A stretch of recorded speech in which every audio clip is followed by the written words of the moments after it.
boa noite a todos. Boa noite. Que bom estarmos na casa de Deus, esse que é um dia frio, né?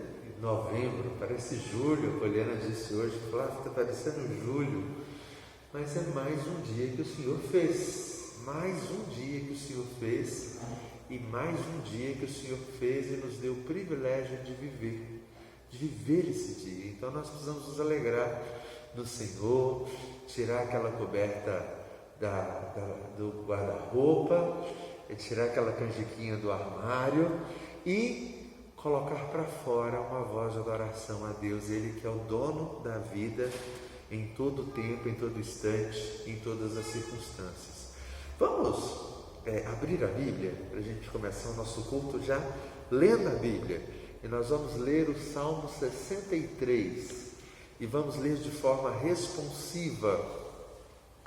Salmo 63. Quando está frio assim, eu tenho um desafio a mais. Além da máscara, eu não consigo ler por causa do óculos, por causa do embaçar, né? Mas se eu pular um versículo aqui, vocês me ajudam aí, tá bom? Salmo 63. Nós vamos ler de forma responsiva. Ó Deus, Tu és o meu Deus forte, eu te busco ansiosamente, a minha alma tem sede de ti, meu corpo te almeja como terra árida, exausta, sem água. Assim eu te contemplo no santuário, para ver a tua força e a tua glória. Porque a tua graça é melhor do que a vida, os meus lábios te louvam. Assim cumpre-me bem dizer-te, enquanto eu viver, em teu nome levanto as mãos. Como de banha e de gordura, farta-se a minha alma, e com júbilo nos lábios, a minha boca te louva. No meu leito, quando de ti me recordo, e em ti medito durante a vigília da noite. Porque tu me tens sido auxílio, à sombra das tuas asas eu canto jubiloso. A minha alma pega-se a ti, a tua destra me ampara. Porém os que me procuram a vida para a destruir, abismar-se-ão nas profundezas da terra. Serão entregues ao poder da espada e virão a ser pastos de chacais. O rei, porém, se alegra em Deus. Quem por ele jura, gloriar-se-á, pois se tapará a boca dos que proferem mentira.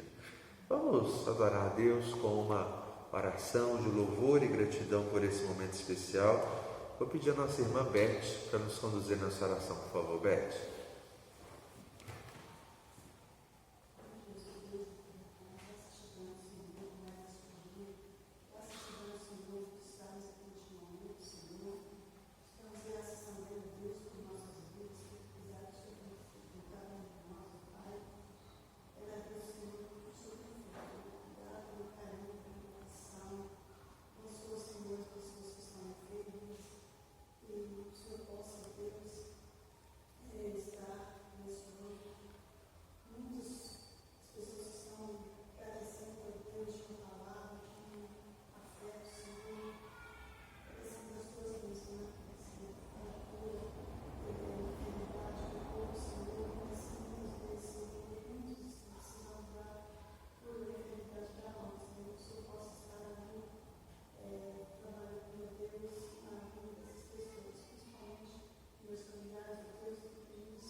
Amém.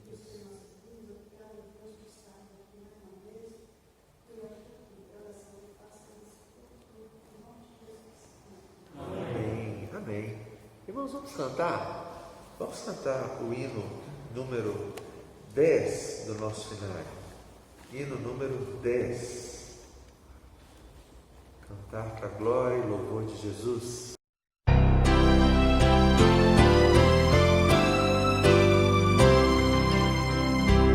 Eterno Pai, teu povo congregado, humilde entoa o teu louvor aqui, no dia para o culto reservado, com esperança olhamos para ti. Teu santo livro, ó grande Deus, tomamos, com fé singela e reverente amor, e como atentos filhos procuramos ciência na palavra do Senhor. Jesus, aos teus benditos pés sentados, queremos teu conselho receber, e sendo por ti mesmo doutrinados, de mais em mais na santa fé crescer, do mundo e seus encargos retirados, queremos descansar em ti, Senhor, mirando os ricos bens entesourados na plenitude do teu vasto amor.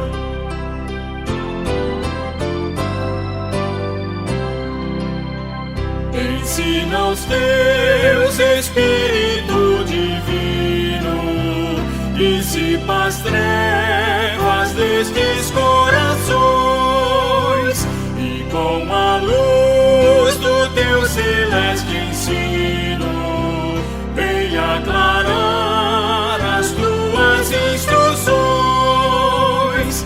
Aviva em nós as forças da memória, pois sempre mais queremos conhecer o Rei dos céus, o Cristo cuja glória eleva os santos anjos de prazer.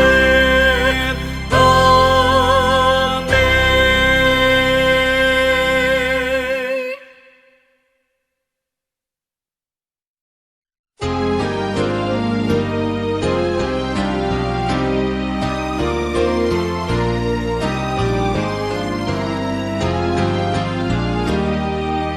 Vós, criaturas de Deus Pai, todos erguei a voz, cantai, louvai-o, aleluia, do sol dourado a refugir, do lua em prata a reluzir, louvai-o, aleluia, aleluia, aleluia. Como a terra que nos dás, enfim das bênçãos canta já, louvai-o, aleluia, frutos e flores juntos dai, a glória a Deus, Senhor e Pai, louvai-o, aleluia, aleluia, aleluia.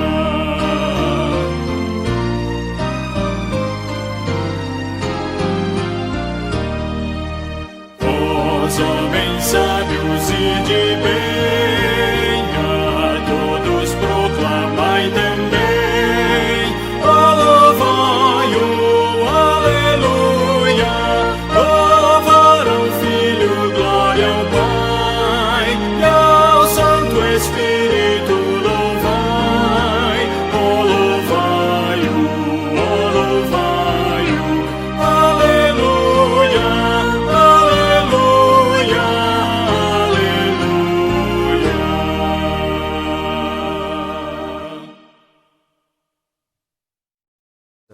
Daniel, eu quero ler com vocês os 4 primeiros versículos do livro de Daniel.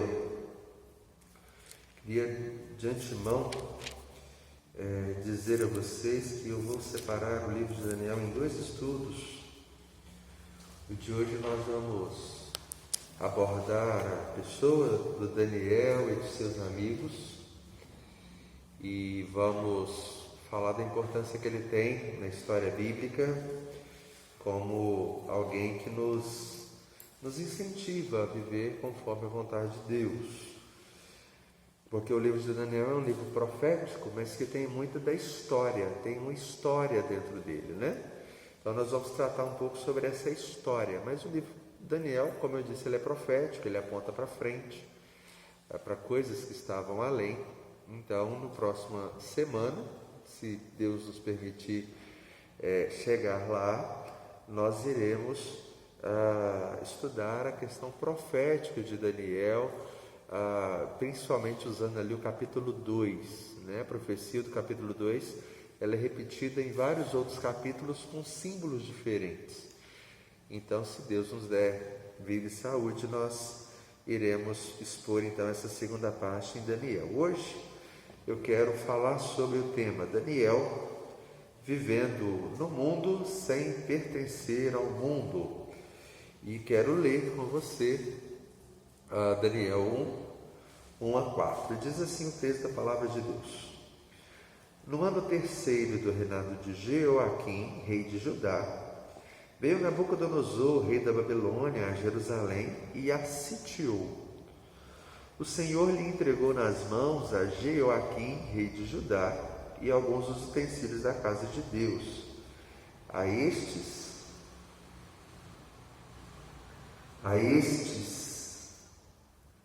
levou-os para a terra de Sinar, para a casa do seu Deus, e os pôs na casa do tesouro do seu Deus.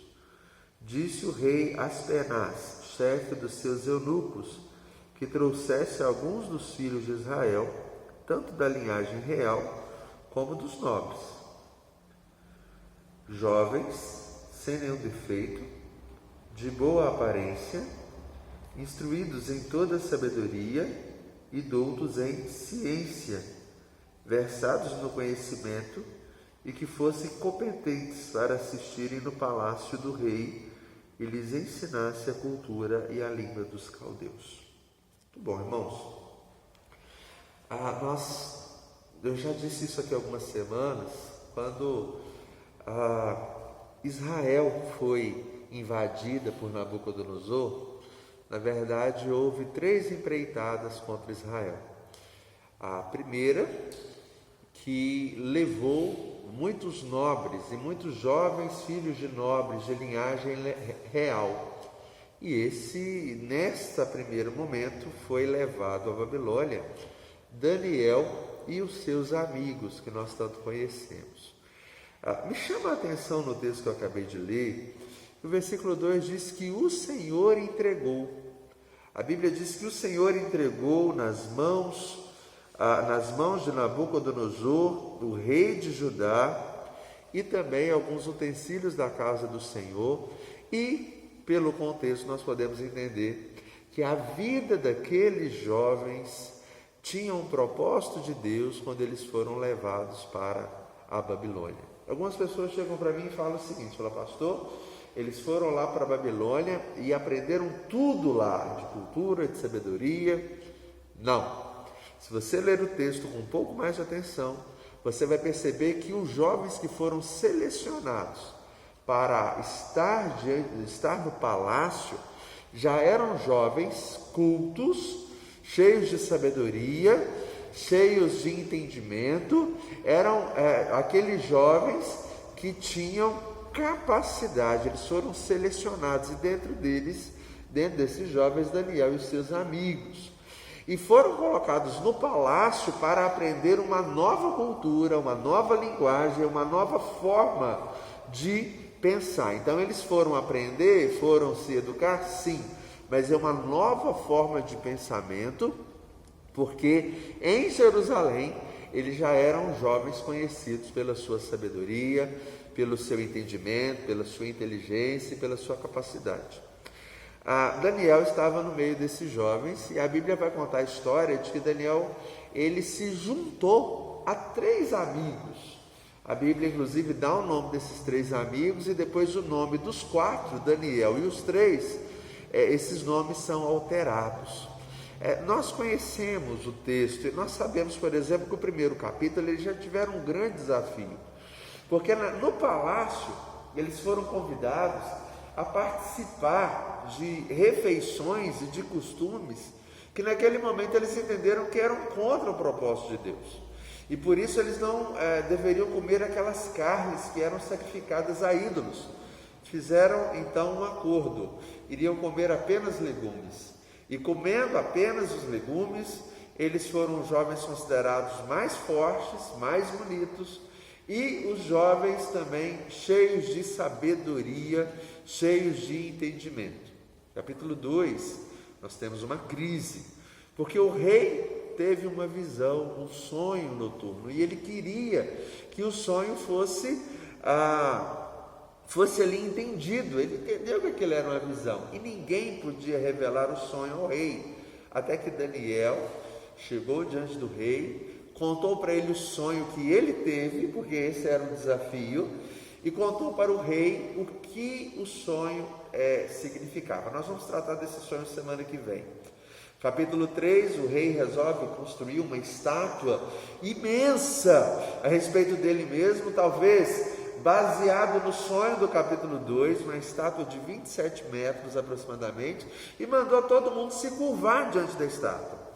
Os amigos de Daniel não tinham se curvado à prática pagã do capítulo 1, então eles também não se curvaram à prática pagã da idolatria no capítulo 3, e por conta disso foram condenados a uma fornalha, a uma caverna cheia de fogo para morrerem queimados. Mas a Bíblia diz que eles foram jogados na fornalha, acesa 7 vezes mais, mas eles não morreram, eles não tiveram seu corpo queimado por conta de uma intervenção de Deus.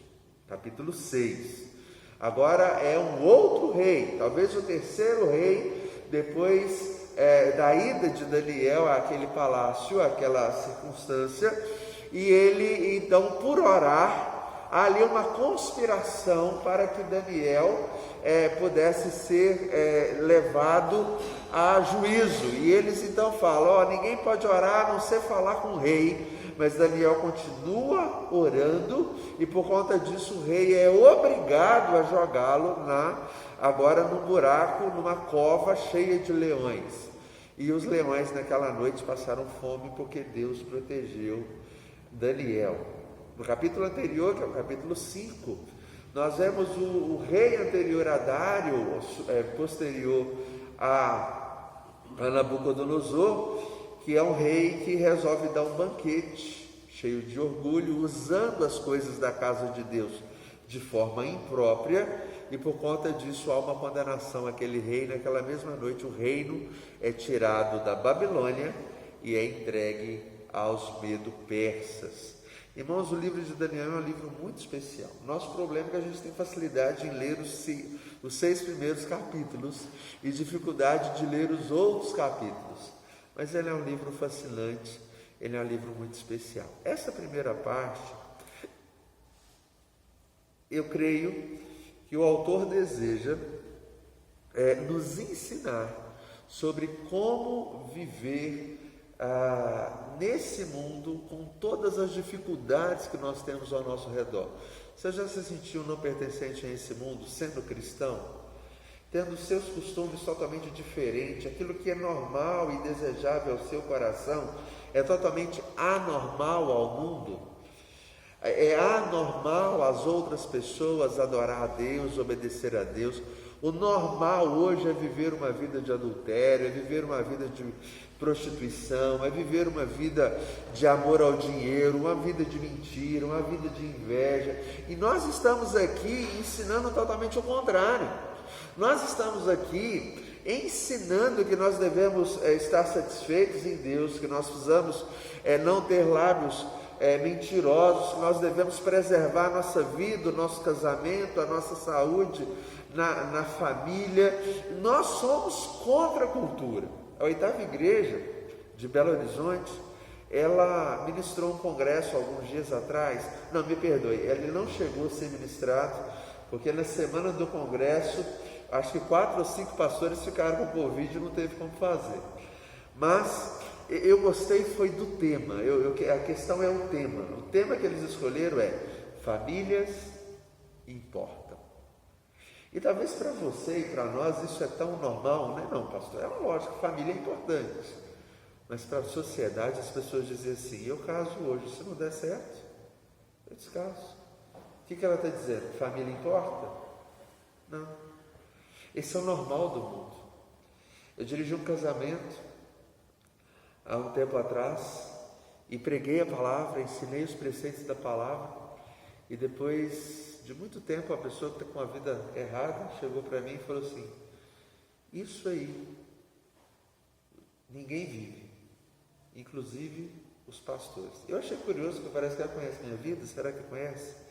E aí, depois de me acalmar um pouco, eu comecei a pensar, falei: não, o diabo colocou isso no coração dessa pessoa, para ela acreditar que o propósito de Deus é inalcançável, e por conta dele ter colocado esse engano dentro do coração e da vida dela, ela cada dia mais, ao invés de buscar arrependimento, ela está indo para a perdição.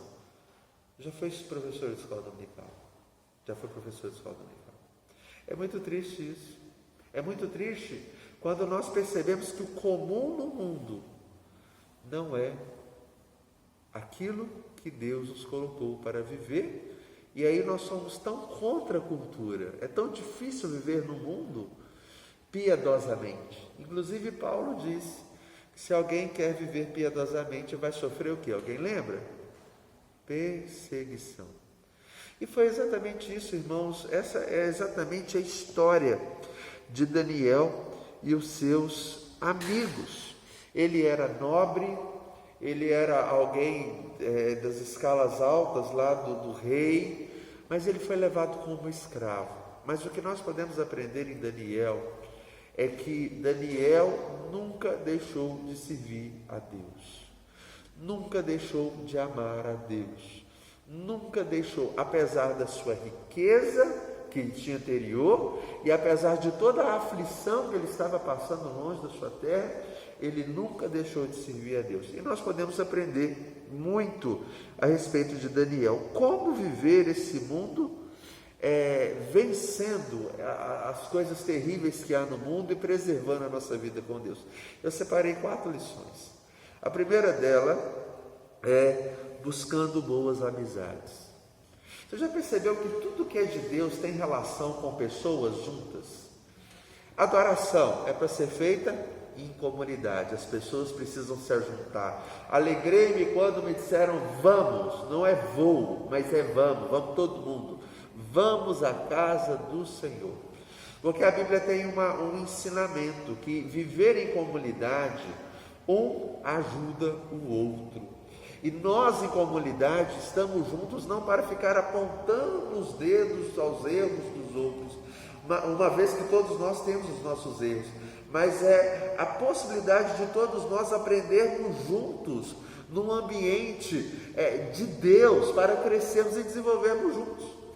O meu pai me dizia uma coisa quando eu era adolescente, eu ia sair para algum lugar, ele dizia assim: quem anda com porco, é só meu pai que dizia isso, quem anda com porco, farelo come. De vez em quando eu visito alguém e falo: pastor, a pessoa é ótima, mas o problema são as amizades. Eu até acredito que o outro lado vai falar a mesma coisa também, vai falar a mesma coisa.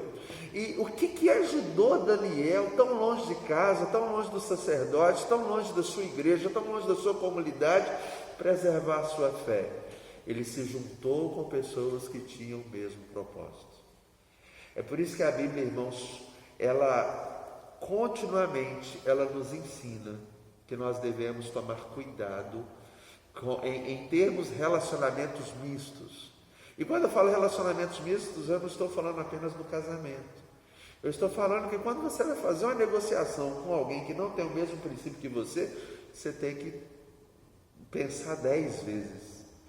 Abrir uma empresa, abrir um trabalho, fazer alguma coisa com uma pessoa que não tem os mesmos princípios, tem que tomar muito cuidado. Eu sei que existe o mal em todo lugar, Existe mal em todo lugar. Mas nós precisamos buscar pessoas que tenham o mesmo propósito que nós. No capítulo 1, nós vemos esse propósito de todos os 4. No capítulo 3, Daniel não aparece, mas nós vemos o propósito dos 3. No capítulo 6, nós vemos o propósito de Daniel em continuar orando, apesar da corrupção, apesar de leis erradas. Nós precisamos nos ajuntar quem quer servir ao Senhor. Por isso que é importante estar na igreja, por isso que é importante ligar nas lives de oração, o povo está ali. Por isso que é importante pegar o seu celular e assistir o Hernandes, assistir o Nicodemos, assistir o Roster, assistir tantas pessoas boas. É importante estarmos ligados a pessoas que estão no caminho de Deus. É bom termos conversa com pessoas que estão no caminho de Deus. Isso irá nos dar suporte, isso nos ajudará, isso nos guia.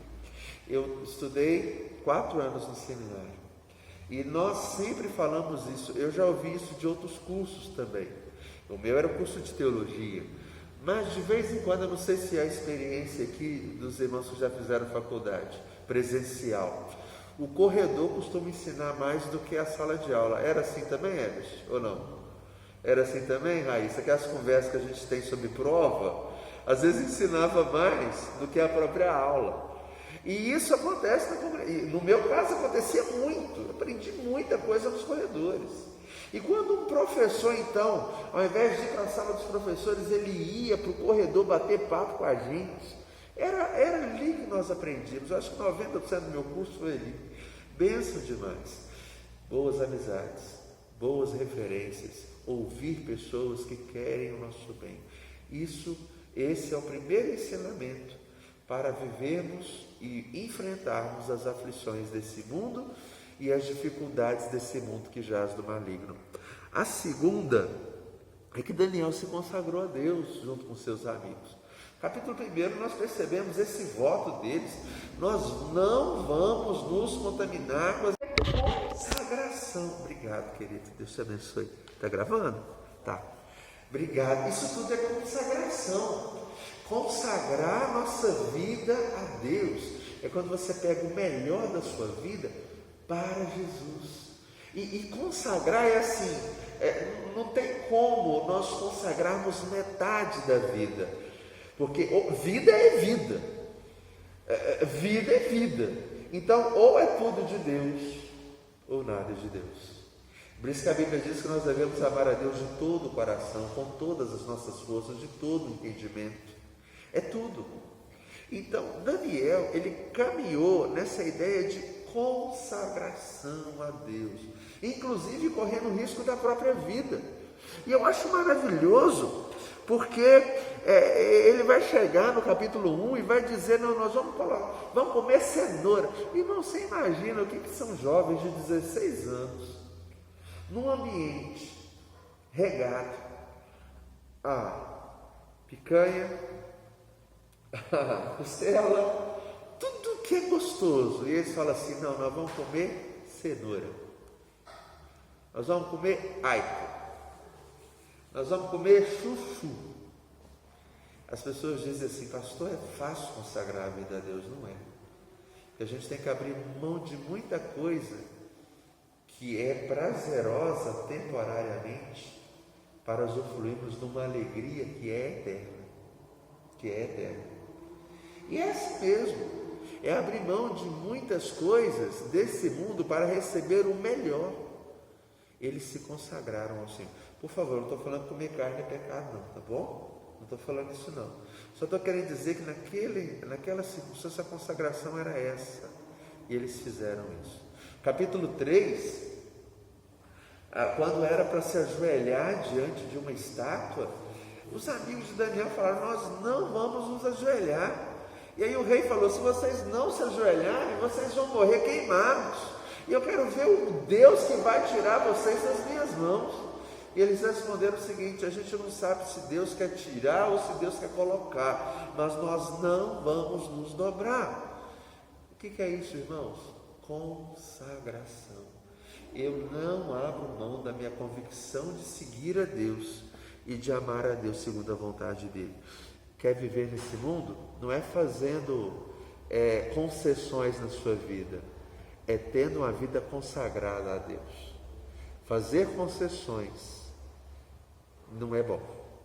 Olha lá o que está escrito em Efésios capítulo 2, versículo 1. Ele vos deu vida, estando vós mortos em vossos delitos e pecados, nos quais andastes outrora, segundo o curso deste mundo, segundo o príncipe das potestades do ar, ou seja, segundo o diabo. Mas ele deu vida. Agora vocês não estão mais no pecado, vocês não estão no curso anterior de erro, vocês estão no curso da vida. Então nós devemos abandonar essas coisas do curso do erro para consagrar a nossa vida totalmente a Deus. Outra coisa que nós encontramos na vida de Daniel, que o possibilitou vencer esse mundo tão perdido, esse mundo que jaz no maligno, uma vida de oração. Nós todos sabemos que Daniel era ali o homem que queria orar, que queria clamar, que queria buscar. Tem um texto na Bíblia que eu acho fantástico, fantástico. E o contexto dele é especial. O capítulo 9 de Daniel é um capítulo onde Daniel ele vai orar uma oração de confissão de pecados, tão bonita quanto aquela de Neemias que nós estudamos alguns dias atrás. E por que ele fez aquela oração? Porque ele leu Jeremias. E ele viu que em Jeremias havia uma profecia que depois de 70 anos eles iriam voltar para Jerusalém. Daniel fez as contas, se passaram 70 anos. Só que ele olhou para o povo dele e o povo continuava em pecado. Aí ele vai e faz aquela oração do capítulo 9. Dizendo: Deus, já se passaram 70 anos e o povo continua afastado do Senhor. Continua. E ele vai fazer uma oração de confissão de pecados. Logo depois da oração de confissão, no versículo, capítulo 9, versículo 23. A Bíblia diz que chega um anjo para ele, se não me falha a memória agora é Gabriel, se não me falha a memória, e o anjo fala assim: quando você começou a orar, eu já saí, porque você é para te responder, porque você é muito amado. Irmãos, pensa, o que o relacionamento com Deus pode fazer do nosso nome no céu. Daniel teve a oportunidade de ouvir da boca de um anjo: você é muito amado de Deus. E aí eu preciso trazer de novo aquela mensagem que nós aprendemos no domingo. Nós estamos aqui nesse plano, mas Deus tem o nosso nome na sua boca. E o que Deus fala sobre nós a respeito dos anjos, o Daniel teve esse privilégio de ouvir: você é muito amado lá em cima, você é muito amado por Deus. E quando é que ele ouviu isso? Ele ouviu isso quando ele estava orando silenciosamente. A Bíblia diz que Daniel orava sempre 3 vezes ao dia, no capítulo 6, isso levou até ser jogado justamente a uma condenação, mas Deus ali o protegeu e Deus ali o guardou. E aí, irmãos, eu aprendo uma coisa: para vencer esse mundo mal, precisamos orar. Mas isso não é novidade. O que Jesus diz? Vigiai e orai. Orar e vigiar, vigiar e orar. Viver olhando para a vida em consagração a Deus, vigiando a todo momento e orando a todo momento. Inclusive tem uma passagem de Jesus que ela ensina muito isso. Lá, quando Jesus está no Getsemane, ele falou com os seus discípulos, com seus apóstolos: orem para vocês não caírem na tentação, orem, vigiai e orai. Eles foram fazer o quê? Eles foram dormir. E aí, quando aconteceu tudo aquilo, Jesus, que estava em oração, foi aquele que recebeu o consolo dos anjos em oração. Foi aquele que permaneceu até o fim. E os seus discípulos fugiram, negaram, seus discípulos correram. Irmãos, para vencermos esse mundo, nós precisamos orar. Eu tenho medo, porque às vezes a pessoa diz assim: pastor, eu estou enfrentando esse problema e eu não tenho uma solução. E eu digo para a pessoa assim: eu vou orar por você. Às vezes eu oro na hora, às vezes eu oro na hora e depois, às vezes eu oro depois, pelo ambiente não dá certo, não tem condição, mas eu digo: eu vou orar por você. Mas normalmente eu faço uma grande explicação depois. Falei, quando eu digo que estou orando por você, não é porque eu não me preocupo com você, porque parece que a gente não preocupa com a pessoa quando a gente fala assim, né? Eu vou falar que eu vou orar por você porque eu amo você, e eu não tenho a solução na terra, mas eu sei quem tem no céu, e nós vamos conversar com ele. Domingo alguém me procurou: precisamos orar pela vida espiritual. E nós oramos aqui, tenho orado em casa, e alguns dias atrás ela me mandou uma mensagem: a pessoa resolveu voltar à comunhão da casa de Deus. A resposta dela foi rápida: louvado seja Jesus. Precisamos orar. Orar é fundamental. Daniel ensina isso. Outra lição, e aí a última aqui que nós vamos tirar de Daniel hoje, é que nós devemos viver uma vida para a glória de Deus. Uma vida para a glória de Deus. Vamos dar uma olhadinha lá no capítulo 2. Deixa eu ver se eu consigo ler aqui com o meu óculos. 2, versículo 27 e 28. Naquela circunstância em que Daniel ele vai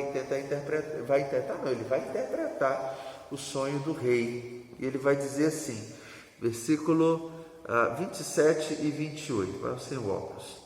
Respondeu Daniel na presença do rei e disse: o mistério que o rei exige, nem encantadores, nem magos, nem astrólogos o podem revelar ao rei, mas há um Deus no céu, o qual revela os mistérios, pois fez saber ao rei Nabucodonosor o que há de ser nos últimos dias.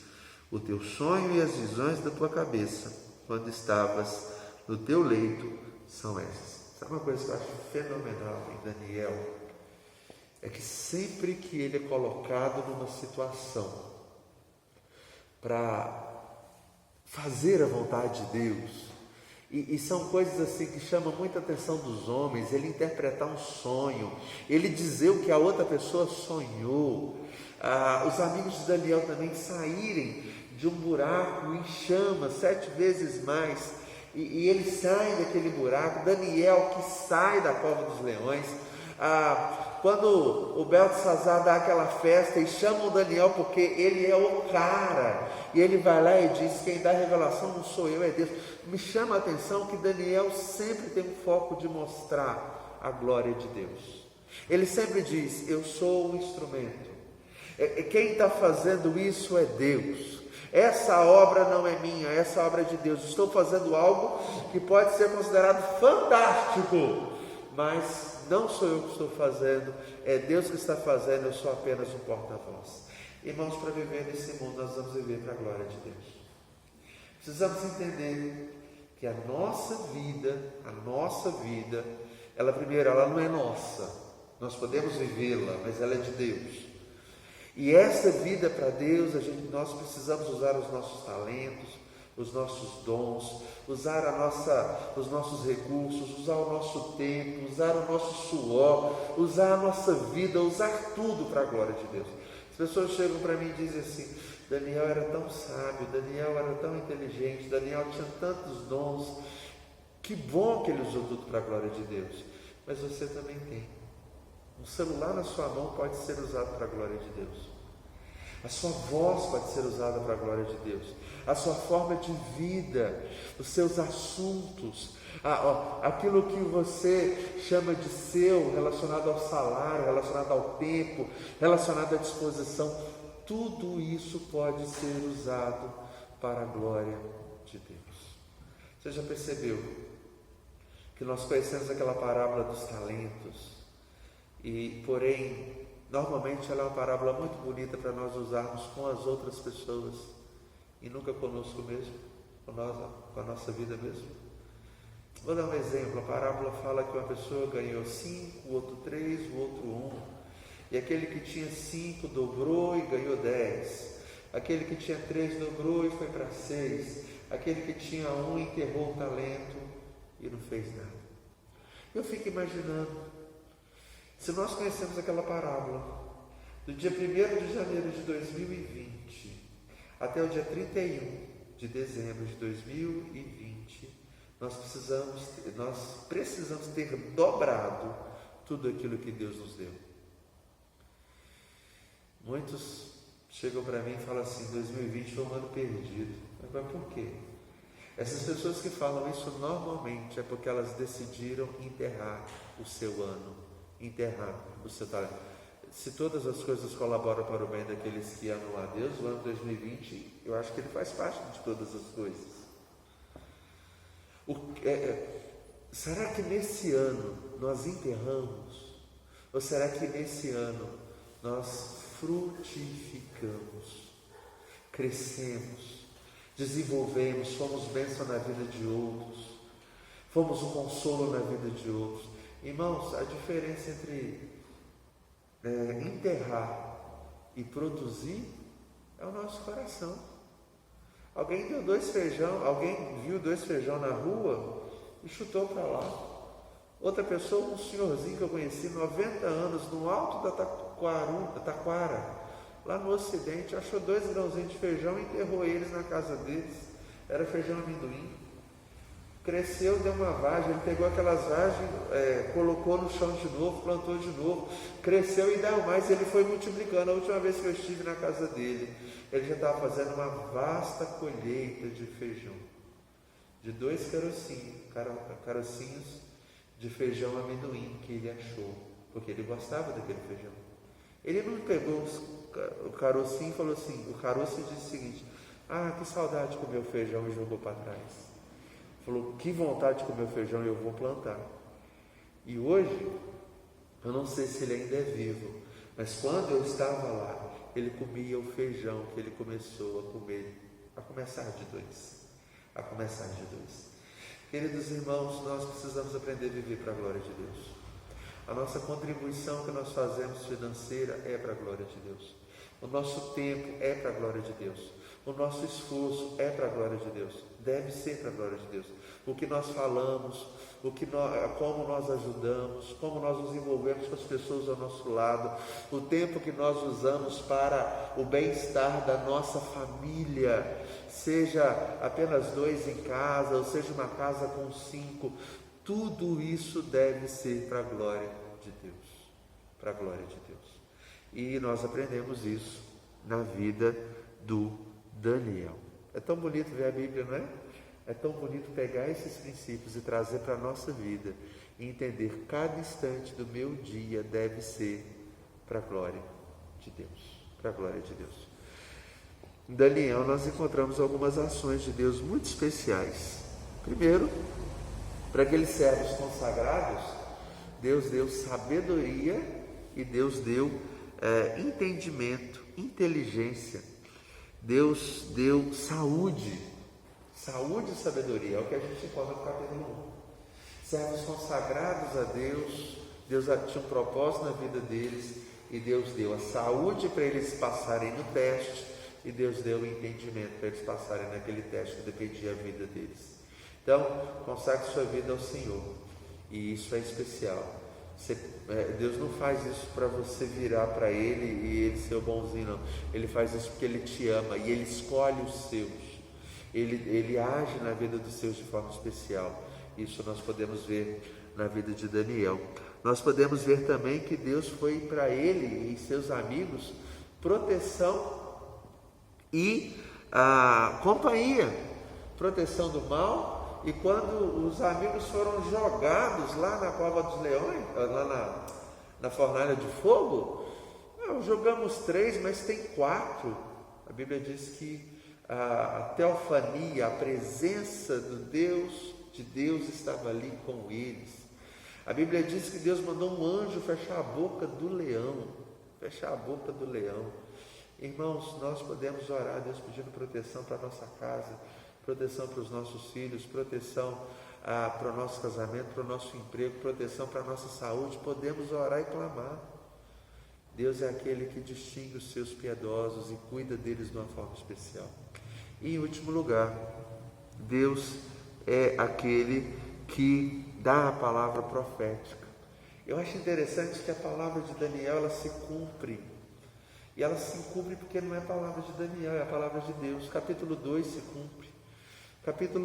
Todos os capítulos se cumprem, né? Mas eu estou dizendo apenas, essas profecias nós vamos aprender melhor semana que vem.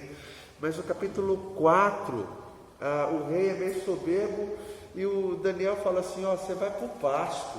E a Bíblia diz que o rei, que era soberbo, que era cheio, foi comer com os animais, tomar chuva com os animais. A dona Margarida Sattler me falou uma vez até o nome que é a doença, eu não lembro agora bem, mas de todo jeito ele saiu da sua glória para ir com os animais. A palavra cumpriu-se. A palavra do capítulo 2 se cumpre, a palavra do 7 ao 12 se cumpre. O capítulo 5, quando o rei dá uma festa, Daniel fala, hoje mesmo o seu reino vai cair. Naquela noite o rei Dario estava mudando o curso do rio da Babilônia para poder entrar exatamente onde o rio passava antes. E naquela noite o reino da Babilônia cai e é consolidado o reino Medo-Persa, que é exatamente a profecia do capítulo 2. Então, Daniel, ele pode ser um instrumento de Deus, ele tem um relacionamento íntimo com Deus, e ele tem na sua boca a palavra de Deus para abençoar vidas e para mostrar aquilo que Deus tem na vida de pessoas. Deus pode fazer maravilhas através dos seus servos, através dos seus filhos, através de pessoas que se consagram a Ele. Paulo escreveu, inspirado pelo Espírito Santo, que nós devemos buscar ser vasos, alguém lembra? De honra. Tem uns vasos que é para desonra, vaso sanitário que é para desonra. Naquela época, você imagina, não tinha água corrente, para desonra. Mas ele vai dizer, seja vaso de honra. E como que a gente pode ser vaso de honra? Consagrando a nossa vida a Deus. E aí vamos contextualizar para nós aqui, seja água limpa, a água do filtro, a água da mina, não a água impura que ninguém tem prazer e todo mundo tem medo. Seja um paninho de prato, belo, lindo, limpo, claro. Seja aquele melhor utensílio, melhor servo para o único Deus. Não vou dizer que é o melhor Deus, Ele é o único Deus. E Ele é bom em todo tempo, em todo instante. Semana que vem, nós continuamos com Daniel. E a minha oração é que Deus te abençoe, que Deus te guarde e que possamos estar juntos aqui aprendendo a palavra de Deus. Amém? Amém. Amém. Glória a Jesus. Vamos orar, irmãos. Pai querido, obrigado. Obrigado pela Tua palavra. Eu louvo o Teu nome, ó Deus, porque o Senhor tem cuidado de nós a todo instante. E quando o Senhor nos permite aprender com Daniel, Deus, o Senhor está nos mostrando um caminho muito especial. Um caminho que o Senhor quer que trilhemos para o bem-estar da nossa própria vida. Em nome de Jesus, ó Deus. Abençoe-nos para que possamos, iluminados pelo Teu Espírito Santo, ter uma vida integralmente consagrada ao Senhor, uma vida dedicada à oração, uma vida, ó Deus, onde possamos nos aproximar daqueles, ó Deus, que estão próximos do Senhor, e por isso, meu Deus, possamos ter o melhor para a nossa existência.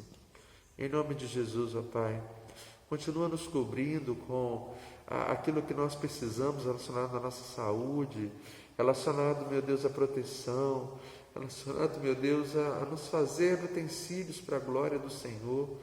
Nos ajude, meu Deus, nos abençoe e nos sustente. Obrigado pela vida de todos que estão aqui, ó Deus, por aqueles que ouvem hoje e hão de ouvir no futuro esta palavra. Que a graça do Senhor seja derramada sobre a vida de todos. Nós oramos em nome de Jesus. E que a graça maravilhosa do nosso Senhor e Salvador Jesus Cristo, o amor de Deus, o nosso Pai, a comunhão santa, doce e preciosa do Espírito Santo, seja sobre todos nós e sobre toda a Igreja de Deus, espalhada pela face da terra, hoje e por todo sempre. Amém. A tua presença, Senhor, é quem me faz descansar. Na tua presença, Senhor, eu posso me refugiar. Sem tua presença, Senhor, não me permitas ficar, pois tua presença, Senhor, é quem me faz descansar, é quem me faz descansar. Amém. Deus abençoe, um bom restinho de semana para todos.